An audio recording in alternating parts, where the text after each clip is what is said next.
አሁን ሁሉም ሲግማ ነኝ ማለት እያዘወተረ ነው፣ ትሬንድ እየሆነም ነው። ነገር ግን ሁሉም ሰው ሲግማ ነኝ ስላለ ብቻ ይሆናል ማለት አይደለም። ሲግማ መሆን አይቻልም ሳይሆን ጊዜ ይፈልጋል ማለቴ ነው። ዛሬ እስቲ ሲግማ ለመሆንህን የሚያረጋግጡ ነገሮችን እነጋገራለን። ከመጀመራችን በፊት ግን ሰብስክራይብ ማድረጋችሁን ልብ በሉ፣ ድጋፋችሁ እጅጉን ይጠቅመኛልና። አንደኛ፣ ሌሎች ሲሳካላቸው ይከፋሃል። አንዳንዴ አይታችሁ ይሆናል በሰዎች ስኬት ውስጣቸው የሚቃጠል ሰዎች። ታዲያ እነዚህ ሰዎች ሲግማንን ማለት ይችላሉ? ሲግማዎች በሌላ ሰው ሰክሰስ ውስጣቸው አይደማም፣ ይደሰታሉ እንጂ። እነዚህን ሰዎች በማየታቸው የይቻላል መንፈስ በውስጣቸው አድሮ የተሻለ ነገር ለመስራት ይነሳሳሉ እንጂ።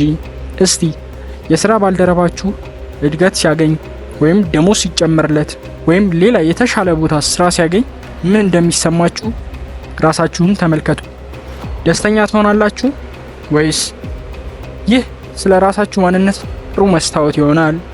ስለዛ ሰው ድክመቶች ወዲያው ማሰብ ትጀምራላችሁ። እኔ እኮ እንደዚህ እችላለሁ፣ እሱ ወይም እሷ ግን በእነዚህ ነገሮች ላይ ደካማ ናቸው የሚለው ወደ ጭንቅላታቸው በመምጣት የእነሱን ሰክሰስ ለማጣጣል ትሞክራላችሁ። ወይም ደግሞ ዘመድ አለው ወይም አላት ለዛ ነው ብላችሁ ታስባላችሁ። ይህ ስሜት በውስጣችሁ ካለ እመኑኝ ሲግማ አይደላችሁም። ሲግማዎች የሌሎችን ስኬት አያጣጥሉም፣ ሌሎችንም አይነቅፉም። ይልቁንም ከዛ ሰው ትምህርት በመውሰድ ወደፊት ይጓዛሉ እንጂ። ሲግማዎች የስካርሲቲ ሜንታሊቲ የላቸውም። ስካርሲቲ ስንል እጅጉን የተገደበ ማለታችን ነው። አንድ ሰው የተሻለ ስራ ማግኘቱ የነሱን የተሻለ ነገር የማግኛ በር ዘጋ ማለት እንዳልሆነ ጠንቅቀው ያውቃሉ። ህይወትና ኦፖርቹኒቲዎች እጅጉን ሰፊና ብዙ እንደሆነ ስለሚያውቁ የስራ አጋራቸው ስኬት የነሱ ውድቀት እንዳልሆነ ያውቃሉ። አዎ፣ የሌሎችን ስኬት ቁጭ ብላችሁ ከምትቆጥሩ ቁጭ ብላችሁ ስራችሁን ስሩ፣ ራሳችሁን አሻሽሉ። ሁለተኛ፣ ኢጎቲስቲክ ነህ። አንዳንድ ሰዎች ስለ ራሳቸውና ስለ ስኬታቸው ብዙ ማውራት ይወዳሉ። እኔ እኮ እንደዚህ ነኝ፣ እኔ እኮ የገሌ ልጅ ነኝ፣ እኔ እኮ ይህን ያክል መኪና አለኝ፣ እኔ እኮ ብቻ ምን አለፋችሁ ስለ ራሳቸው ተናግረው አይጠግቡም። እንደነዚህ አይነት ግለሰቦች ሲግማንን ማለት አይችሉም። የበታችነት ስሜት ይሰማቸዋልና። አንድ ሰው የበታችነት ስሜት ካልተሰማው በቀር ከላይ ያልናቸውን ነገሮች ሲዘረዝር አናገኝም። እናንተስ እንዴት አይነት ግለሰብ ናችሁ? ራሳችሁን መርምሩ። ትችት ሲቀርብባችሁ ወዲያው ምላሽ ለመስጠትና ተቺውን ለማሳመን ብዙ ርቀት ትጓዛላችሁ? እንደዛ ከሆነ አዎ ሲግማ አይደላችሁም። ሲግማዎች ማንም ሰው ተነስቶ ክፉ ስላወራባቸው ወይም ስለተቻቸው መልስ አይመልሱም። ስራቸውን ይሰራሉ። ስራቸው ለነሱ ይናገራል። እናንተም ስራችሁ ስለናንተ እንዲናገር ማድረጋችሁ ሲግማ ያደርጋቸዋል። ማርከስ ኦሬሊየስ የተባለ ፈላስፋ እንዲህ ሲል ተናግሮ ነበር። ሰዎች ያስገርሙኛል። እንዴት ካላችሁኝ ሁሉም ሰው ራሱን ከሌላው ሰው አስበልጦ ይወዳል፣ ነገር ግን ስለ ሌሎች አስተያየት አብልጦ ይጨነቃል። ራሳችንን አብልጠን የምንወድ ከሆነ ራሳችን ስለ ራሳችን ላለን አመለካከት እንጂ ሰዎች ስለኛ ለሚያስቡት ነገር ሊያሳስበን አይገባም። ሲግማዎች ሰዎች ስለነሱ የሚያስቡት አያሳስባቸውም። ራሳቸውን በማሻሻል የተጠመዱት እነዚህ ግለሰቦች ትኩረታቸው ሌላ ላይ ነው። እናንተስ ትኩረታችሁ ሰዎች ስለኔ ምን ያስባሉ ነው? ያ ከሆነ ሲግማ አይደላችሁም። ሶስተኛ፣ መቼ ዝም ማለት እንዳለባችሁ አታውቁም።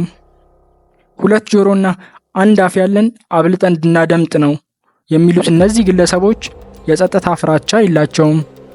ባላስፈላጊ ተራ ወሬዎች ጸጥታን ለመስበር አይጥሩም። ሁሉም ርዕስ ላይ ሀሳብ ያላቸው፣ ሁሉም ሰው ስማርት መሆናቸውን እንዲያውቁ የሚፈልጉ ሰዎች ሲግማዎች አይደሉም። አዎ፣ ለማውራት ብቻ የሚያወሩ፣ ዝም ላለማለት ብቻ ሀሳብ የሚሰጡ ሰዎች ሲግማ አይደሉም። ሲግማዎች ብዙ ጊዜ አያወሩም፣ ሲናገሩ ግን እርባና ያለውን ነገር ነው የሚናገሩት። ለዛም ነው ተደማጭነታቸው የሚጨምረው። ሁሌ የሚያወራ ሰውን ብዙ ሰው ከቁብ አይቆጥረውም። ለዛ ነው ሁሌ ቃላቶቻችን እየተቆጠቡ ማድረግ ያለብን። ሲግማዎች በዚህ ተክነውበታል። እናንተም ሲግማ ለመሆን ምላሳችሁን መቆጣጠር ይኖርባቸዋል። አራተኛና የመጨረሻውን ነገር ከመነጋገራችን በፊት ሰብስክራይብ ማድረጋችሁን ልብ በሉ። አራተኛ፣ ለውድቀታችሁ ሌሎችን ተጠያቂ ታደርጋላችሁ።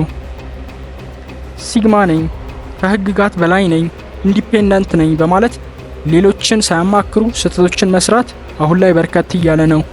ስለ ኢንዲፔንደንስ ያለን አረዳድም እየተቀየረ ነው። ብቻችንን ቶሎ ውሳኔዎችን ወስነን ይሳካልን ይሆናል። ይህ ግን ሲግማነታችንን አያረጋግጥም። የውድቀቶቻችን ጊዜ ማንን ነው ተጠያቂ የምናደርገው?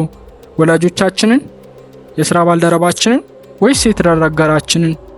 ውድቀታቸውን በሌሎች ላይ የሚያሳብቡ ሰዎች ናቸው ታዲያ አሁን ሲግማ ነን የሚሉት።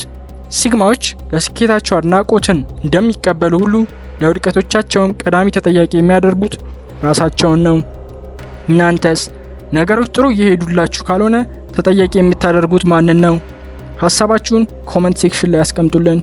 ቪዲዮ ከተመቻችሁ ላይክ፣ ሼር፣ ሰብስክራይብ ማድረጋችሁን እንዳትረሱ፣ እጅጉን ይጠቅመኛልና።